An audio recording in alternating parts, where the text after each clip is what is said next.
नमस्कार मित्रांनो, जय शिवराय. स्वागत आहे माझ्या नवीन व्हिडिओमध्ये. आपण आता उभा आहे शहाजान या सीएनजी शॉपशी आपण आहे. ही पाहू शकता CNG oblique LPG cylinder hydro testing या सगळ्या गोष्टी या ठिकाणी केल्या जातात. यांचा नंबर पण आहे.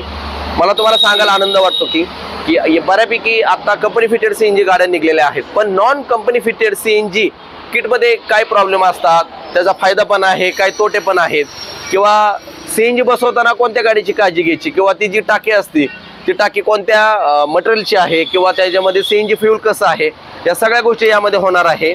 सगळ्यांना हा व्हिडिओ पाहायचा आहे, सगळ्यांना लाईक करायचा आहे, शेअर करायचा आहे.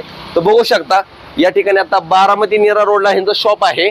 महाराजा जे हॉटेल आहे एक्झॅक्ट त्यांच्या समोर एक शॉप आहे, खूप सुंदर. तर या ठिकाणी आपण त्यांना जे आता या ठिकाणी गाड्यांची कामं करतात, आता गाडी तुम्हाला दाखवायला नाहीये, पण तुम्ही पाहू शकता इथं टाकी वगैरे आता सीएनजीची बसलेली आहे. या ठिकाणी त्यांचे स्पेअर पार्टचे आहे सीएनजीचं. तर आपण त्यांना विचारूया की बाबा एखाद्या गाडी आपण अदर कंपनीची गाडी म्हणा, हुंडाई म्हणा किंवा मारुतीची म्हणा, या गाड्यांची आपण सीएनजी किट बसवतो. पण सीएनजी किट बसवताना 2013, 14, 15, 16 किंवा 2010-11च्या गाडीला जर सीएनजी किट बसवलं तर त्यापासून आपल्याला नुकसान पण आहे.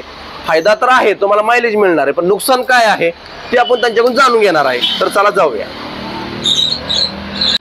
वेलकम सर, तुमचं शहाजान एंटरप्राइजेस मध्ये स्वागत आहे. नमस्कार सर. नमस्कार सर, तुमचं नाव? माझं नाव अर्षद पठाण. ओके सर, आज या ठिकाणी जे आमचे व्ह्युअर्स आहेत त्यांनी मला मेसेज केला होता की आज कंपनी फिटेड सीएनजी गाड्या मिळतात, पण अदर गाडीचं तुम्ही किट बसवता, कशा प्रकारे बसवलं जातं थोडीशी आम्हाला माहिती सांगा.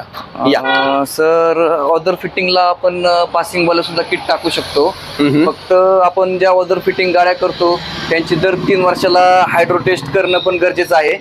तर ते आपल्या आणि आपल्या फॅमिलीसाठी खूप सेफ्टीचा विषय आहे.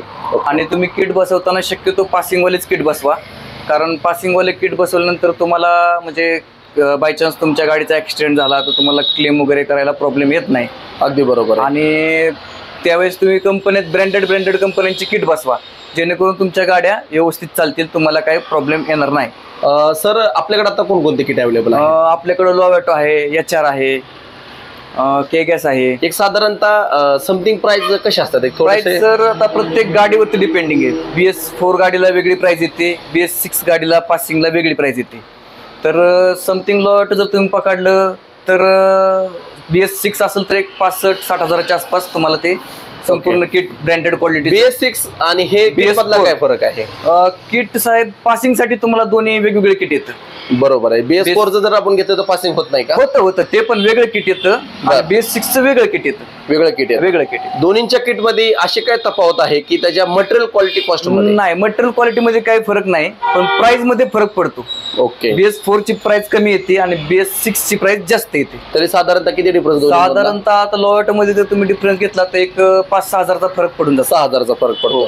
आता ज्या टायमिंगला सीएनजी चालू झालं होतं त्या टाइमला त्या किटची प्राइस आणि आता 2025 मध्ये किटची प्राइस किती असेल साधारणतः? फरक पडलेला आहे साहेब. त्यावेळेस माझ्या अंदाजे बारामतीत चालू झालं त्यावेळेस सिलेंडरचं प्रॉब्लेम होतं. बरोबर आहे. त्यामुळे प्राइस जास्त होती. अगदी बरोबर आहे. सिलेंडरचं काही प्रॉब्लेम नाही, त्यामुळे प्राइस कमी. बरोबर आहे.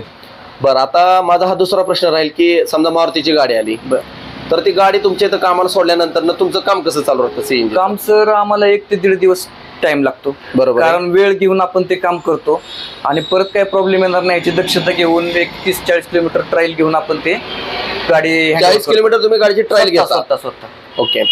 आता ह्या ज्या सीएनजी टाक्या असतात त्या सीएनजी टाक्यांचं तुम्ही हायड्रो टेस्टिंग करता, मग ही हायड्रो टेस्टिंग तुम्ही इथं केली जाते? नाही, त्याचा एक प्लांट आहे. बरं. तो आमच्या पार्टनरचा प्लांट आहे, तो गुणवडीमध्ये प्लांट आहे. बरोबर आहे. तर तिथं तुम्हाला टेस्टिंग करून भेटेल. साधारणतः या टेस्टिंगला किती पैसे लागतात? टेस्टिंगला सर आता एक 3,000 रुपये रेट. 3-3.5 हजारच्या आसपास जातात पैसे, ज्या त्याच्या गाडीनुसार अवेलेबल असेल ते. बरं, आता अजून एक माझा प्रश्न आहे की ह्या ज्या टाक्या आहेत ह्या किती केजीच असतात? किलो मध्ये बघा, आता जर ऑफलाईनला भरला तर एक 8-8.5 किलो बसून जातो. 8.5 किलो. हो. बरं, आता हे सीएनजी आता खूप कंपनी पण आता सीएनजी अवेलेबल करायला लागलेले आहेत. जर आता सीएनजी मध्ये म्हणलं तर काय तोटे पण आहेत, काय फायदे पण आहेत? तुम्ही आता मला फायदे सांगा आणि नंतर तोटे सांगा. फायदे असे सर की तुमचे मायलेज तुमचं वाचतं. तुमचं म्हणजे एक खिशाला परवडेल असं सीएनजी आहे. अगदी बरोबर आहे. आणि दुसरी गोष्ट, आता तुमची तोटे झाली तर तुम्ही वेळच्या वेळेला त्याचं हायड्रो टेस्टिंग करणं गरजेचं आहे. बरोबर आहे. ते नाही केलं तर बाबा सिलेंडरचा ब्लास्ट होणं, बरोबर, लिकेज होणं, ह्या गोष्टी घडतात. महत्वाचं सीएनजी म्हणजे काय? सीएनजी म्हणजे कॉम्प्रेस्ड नॅचरल गॅस. ओके. हा नॅचरल गॅस आहे. हा पेट घेतो का? नाही, खाली जमिनीत पसरतो म्हणजे त्याचा एक हवेत जर तो असा मोकळा झाला ना तर ते मॉइश्चर होतं, त्याचं एक बर्फा टाईप ते होऊन ते उडून जातं. ओके. पण त्याला आग लागत नाही. म्हणजे जे आता न्यूज आपण बघतो, नाही, ते न्यूज मध्ये फक्त ब्लास्ट दाखवतात, आग नाही लागत, त्यामुळे ब्लास्ट होतो. ते बी कशामुळं की जर तुम्ही हायड्रो टेस्टिंग वेळच्या वेळेत नाही केलं आणि एक क्रॅक झालेले किंवा एक्सपायर झालेले सिलेंडर वापरले तर ह्या गोष्टी घडतात. नक्कीच. म्हणजे आपण जे बघतो ना ते भीतीचं वातावरण, बिना कामाचं न्यूज वाले अफवा तयार करतात. बरोबर आहे. अजून एक मला तुम्हाला विचारायचंय, आपले गाडीचे घेर असतात किंवा त्याच्यामध्ये काही बदल होतो का? काहीच नाही सर, तेच इंजिन एकच आहे, त्यामुळे बदल काहीच होत नाही. तुम्ही कंपनीची गाडी घेतली आणि बाहेरनं बसवलं तरी इंजिन तेच येते. आता बऱ्यापैकी मला असा अनुभव आलेला आहे सर की एखादी आता सेंट्रो गाडी आहे किंवा महिंद्राची किवी गाडी आहे, मी चालवली स्वतः, त्याला सीएनजी होतं. जेव्हा ती सीएनजीला गाडी जाते, पहिल्यांदा पेट्रोलला जाते स्टार्ट केल्यानंतर, आणि विदिन आता नवीन गाडी आमची 10-15 सेकंदात जाते. पण जर जुनी गाडी असेल बाहेर नीट बसवलेली त्याला बराच वेळ लागतो. मग असं का होतं? नाही सर, त्याला त्यातली सेटिंग असते, त्यात टायमिंग असते. लॅपटॉप वरती सगळं टायमिंग सेटिंग करायला लागतं. बरोबर आहे. त्यात 10 सेकंड, 15 सेकंड, 20 सेकंड आणि टेम्परेचर असतं. बरोबर. एवढं टेम्परेचर आल्यानंतर गाडी गॅसवर गेली पाहिजे, ते टेम्परेचर ठेवायला लागतं. फर्स्ट गिअर टाकला, सेकंड गिअर टाकला, थर्ड गिअरला गाडी स्मूथ जाते आणि फर्स्ट सेकंडला ते व्हायब्रेशन तयार करते. असं का होतं? जर गाडीचं साहेब तुमची गाडी ओल्ड असेल, तिचं इंजिन काय प्रॉब्लेम असेल तर ह्या गोष्टी होणार. आता कंपनीची गाडी घेतात त्यावेळेस ती गाडीचं इंजिन नवीन असतं. बरोबर आहे. ते काय बाहेर जास्त फिरलेलं नसतं. अगदी बरोबर. त्यावेळेस तुम्ही जुनी गाडी आणता त्यावेळेस तिचं इंजिनचं पहिलं कुणी काम केलेलं असतंय नसते, त्यामुळे त्या गोष्टी घडतात. बरोबर आहे. सीएनजी ज्या टाइमला तुम्ही फिट करता, हे तुम्हाला काम जोखमीचं वाटतं का? म्हणजे असं किचकट आहे का काम? खूप का इझी आहे? काम किचकट आहेच. ते बी तो तुम्ही बोलला ना की बाबा गाडी घेरला असे व्हायब्रेशन बरोबर करते, मग ते त्या गोष्टी नाही व्हायला पाहिजे. ज्यावेळेस आपण गॅस जाण्यासाठी जे होलं मारतो ती सगळ्या गोष्टी त्या ऍक्युरेट झाल्या, परफेक्ट झाल्या तर त्या गोष्टी घडत नाहीत. अगदी बरोबर आहे. अजून काय तुम्ही सांगता सीएनजी बद्दल सर? अजून बरंच काय सांगण्यासारखं. आता एलपीजी पण तुम्ही काम करता? हो, एलपीजीचं काय करता तुम्ही? एलपीजीचं पण सगळं काम करता. बरोबर आहे. सीएनजीचं थोडेसे आम्हाला तुम्ही काय पार्ट दाखवू शकता का? पार्ट तुम्हाला तर सर आता हे तुमचं स्पेअर पार्टचं आहे, बरोबर आहे. या ठिकाणी तुम्ही आता म्हणजे कशा पद्धतीने बाबा जे मटेरियल आहे सीएनजीचं, बाबा टाकीची कॉस्ट म्हणा, एक साधारणतः किंवा कुठले पार्ट महाग असतात की जेणेकरून बाबा कस्टमरला काय होतं की मला सीएनजी टाकायचं आहे पण सीएनजी खूप महाग आहे. सीएनजी महाग नक्की म्हणजे काय, कोणता पार्ट असतो किंवा त्याची काळजी कोणती घेतली पाहिजे? आता हा आहे ECU सीएनजी मध्ये, हा मेन आहे. बरोबर. आपल्या गाड्यांना असतो ना वायरिंग मध्ये, तसा हा ECU आहे. ह्याच्यावरती सगळं कमांड देणं, सगळं लॅपटॉप लावणं हे सगळं ह्यात नव्हतं. हा पार्ट महाग पडतो. बरोबर आहे. हे वायरिंग आहे त्याचं. ह्या गोष्टी ह्याची काळजी एवढीच घेणे. खराब होण्यासारखा पार्ट हा, आणि हा एक मॅप सेन्सर एक असतो हा. ह्या 2-3 गोष्टी खराब होण्यासारख्या असतात. बरोबर आहे. आता ती समजा खराब कधी होतो म्हणजे त्याचं एक स्पेसिफिक तुम्हाला हे आहे का? समजा तुम्ही गाडी वॉशिंगला सोडली आणि त्याच्यावरती पाणी मारलं, पाणी त्याच्या आतमध्ये गेलं तर खराब होतो. बरोबर आहे. आणि दुसरी गोष्ट, उंदरांनी वायरिंग कुरताडलं, शॉर्ट झालं त्यावेळेस खराब होऊ शकतो. बाकी ह्याला काही खराब होण्याचे कारण नसते. नाहीच आहे.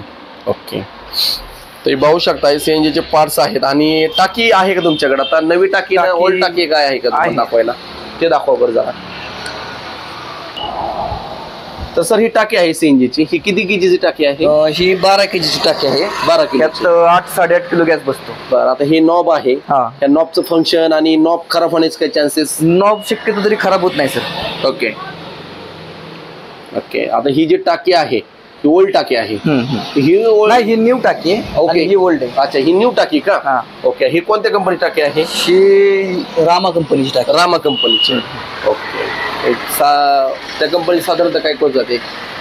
साधारणतः त्या कंपनीची जर टाकी घ्यायची म्हणली विथ वॉल तरी एक 18-19 हजाराच्या आसपास. 18-19 हजार. आता सीएनजी ची काय कॉस्ट चालली टोटल? कारण सीएनजी सर तुम्ही आता BS4 मध्ये एक पासिंग वाला घेतलं तर एक 46-47 हजाराच्या आसपास. पासिंग करायला खर्च जास्त असतो का कमी असतो? पासिंग वाला किट वेगळं येतं बर कंपनीकडून. ओके. मग तुम्ही ती पासिंग करून देता का? पासिंग पण करून देता. अच्छा, पासिंगला वेगळे चार्जेस आहेत? हा. तरी काय साधारणतः कॉस्ट असेल? BS4 मध्ये तरी तुम्हाला लॉ ऑटो घेतलं तर 50-55 आसपास जाईल आणि BS6 मध्ये घेतलं तर एक 60-65 च्या आता मार्केटमध्ये सगळ्यात जास्त कंपनी कोणती चालली? लोवेटो. लोवेटच चालली, कारण मी तेच बोलणार होतो, कारण लोवेटोचं किट बऱ्यापैकी आहे आणि त्याचा काय म्हणतात परफॉर्मन्स चांगला आहे. परफॉर्मन्स छान आहे. त्यामध्ये हायड्रो टेस्टिंग म्हणजे नक्की काय करतात सर, आहे का तुम्हाला माहिती का? हायड्रो टेस्टिंग आता तुम्हाला दाखवायला आता तरी नाही, पण हायड्रो टेस्टिंग म्हणजे काय करतात, टाकी खोलून बाहेर घेतली जाते, त्याला प्रेशर वगैरे देऊन त्याची पॉवर डेन्सिटी कुठं खराब झाली काय झाली सगळ्या गोष्टी चेक केल्या जातात. ओके सर, ठीक, ओके, धन्यवाद. तर मित्रांनो, आपल्या शेजारी आहेत हर्षद सर, आणि खरंच आज हर्षद सरांनी खूप चांगली माहिती सांगितली. जे आज आपले व्ह्युअर्स आहेत, जे आज कार चालवतात, ज्यांनी बाहेरनं CNG किट टाकले, त्या लोकांना हा व्हिडिओ खूप चांगला इम्पॉर्टंट राहणार आहे. कारण की तुम्ही काय करता, CNG किट गाडीत टाकताना विसरून जाता आपण CNG किट टाकले, परंतु खरंच मित्रांनो, तुम्ही CNG किट टाकल्यानंतर ना ह्या गोष्टी खूप महत्त्वाच्या आहेत. की गाडीचं हायड्रो टेस्टिंग म्हणा, जे आता सरांनी सांगितलं त्या तुम्ही आता कोणतं सांगितलं किट? के सांगितलं लोवेटो. नाही ते नाही, आता तुम्ही एक सांगितलं की ती जी आहे एसीएम. हा एसएम म्हणून एक जे किट येतं ते खूप महाग आहे. ती किट खराब होतं. ज्या टायमाला डिक्की उघडता तुम्ही डिक्की मधनं प्रेशर मारता पाण्याचं, ह्या गोष्टी करू नका. आणि खरंच खूप छान तुम्ही माहिती सांगितली. वेळेला त्याचं ही पण केलं पाहिजे, आपला मेंटेनन्स असतो ते पण केला पाहिजे सीएनजीचा. त्याचा काय असा मेंटेनन्स असतो? मेंटेनन्स तेच लॅपटॉप लावून चेक करणं, गॅस प्रेशर कसे, आणि त्याला किती पैसे जातात? त्याला काय 550-600 रुपये लॅपटॉपला. आणि ते कधी, म्हणजे तुमची जेव्हा गाडी सर्व्हिसिंग त्या टाइमला करायचं का? तरी चालतं. ओके, तर ही खूप चांगली माहिती सांगितली. जाता त्यांनी सांगितलं की लॅपटॉप लावून तुमची गाडी CNG किट चेक करत जावा. काय होतं, आपली फॅमिली खूप महत्वाची आहे. आपण म्हणतो CNG हा गॅस पेट घेत नाहीये, नक्कीच पेट घेत नाही, परंतु CNGचं किट जी टाकी असते त्यातला एवढं प्रेशर असतो, चुकून जर काही प्रॉब्लेम आला तर ती तुमची गाडी पण ब्लास्ट करेल. Right sir? बरोबर. त्यामुळे ह्या गोष्टी ठेवत जावा. आपण काय म्हणतो, जाऊ द्या, उद्या करू, नंतर करू, असं नका करू. कारण 500 ते 700 रुपये तुमचे जातात. जाऊ द्या, जेवण करायला गेलं तर तुम्ही 1,500 घालवतात. पण तुमची फॅमिली खूप महत्वाची आहे, आपली फॅमिली खूप महत्वाची आहे. तर नक्कीच तुम्हाला हा व्हिडिओ आवडणार आहे. तर चला, एकदा हर्ष सरांसाठी नक्कीच सगळ्यांनी लाईक करा, कमेंट करा. आणि त्यांचं शॉप येतं बारामती नेरा रोडला, महाराजा हॉटेलच्या एक्झॅक्ट समोर. त्यांचा मी स्क्रीनवर नंबर देणार आहे. तर प्लीज मित्रांनो, नक्की त्यांच्याकडे गाडी सोडा. खूप चांगलं काम असतं, एकदा त्यांच्यावर काम करून घ्या, नक्कीच तुम्हाला त्यांचं काम आवडणार आहे. पुन्हा एकदा आपण नेक्स्ट व्हिडिओमध्ये असं भेटणार आहोत. तोपर्यंत जय शिवराय, धन्यवाद. जय शिवराय.